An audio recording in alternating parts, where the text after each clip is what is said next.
I was raised Mormon in a very controlling environment with parents that loved me, and I had to fit in a box. It was really challenging. Even as a child, I knew that I loved humans, people, and I thought that everyone loved the way I loved, and it wasn't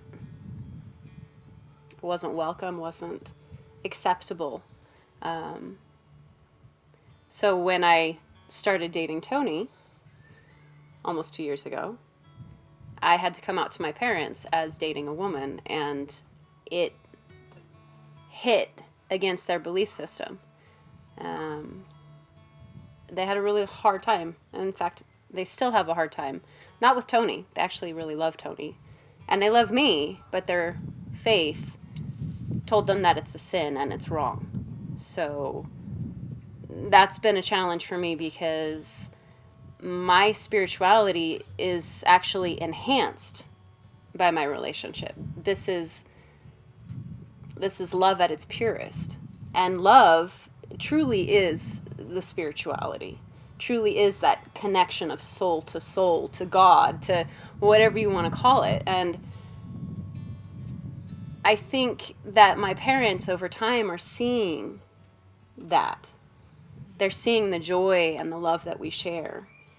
And hopefully that will help them to see a little bit past their own boundaries of spirituality. Her parents are some of the most loving, giving people I've ever come to know. Yes. Yeah. They truly are. Yeah, and at first we're like, dang, we like her. And now they're like, we just like her. Yeah, we like her, but just don't kiss in front of us. in front of us. Exactly.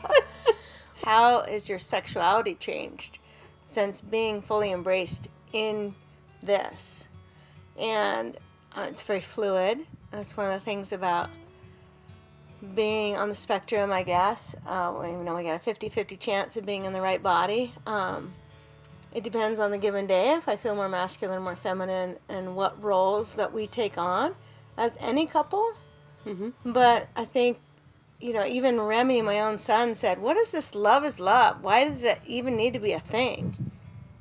You're just with your person. What I understand is that there's so many people that have not had the grace to have a family that supports them.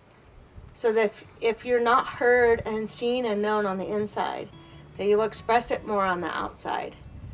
And so when I go to Pride, and there's the flamboyancy and the craziness and the costumes, it's just costume. They need to express. I love that. I celebrate that. We all support each other in that. But it also gives me so much grace and compassion for those people, because they haven't been as free as I have been in my family and my people to be seen and known on the inside. So it's going to have more external. Pride has an interesting connotation for me. Yeah. When I was a child, I was a very avid scripture study person. I studied a lot, and I went down a rabbit hole around Pride and had a huge moment where I experienced massive shame for having pride in myself. I was a competitive swimmer and pianist, an accomplished pianist, and I had pride in my talents, and I felt sinful. Pride today, to reclaim that and take it from something that was shame and was guilt and was wrong, and see people wearing glitter and dancing and hugging each other and allowing whatever feels right for them to come out in whatever way they want, feels very freeing. To have Aldea and to seek out the people that are making change happen, and for Aldea to be at Pride and to be seen and known, because I feel more seen and known in this relationship than ever in my life. Given my history and background and growing up in the Mormon religion, I had a huge aversion to anything church, anything spiritual community. When Toni asked me and invited me to come to Aldea the first time, I was very hesitant. She said, "Do you want to come to my church?" I'm like, "No." I'm going to run the other direction. And yet I trust her. I trust her explicitly with everything, all the things. And so when she asked me again, I think it was probably the second time, I was like, okay, I'll try it. And I'm glad I did, because I walked in and there was meditation, there was awesome music, there were people of all different types.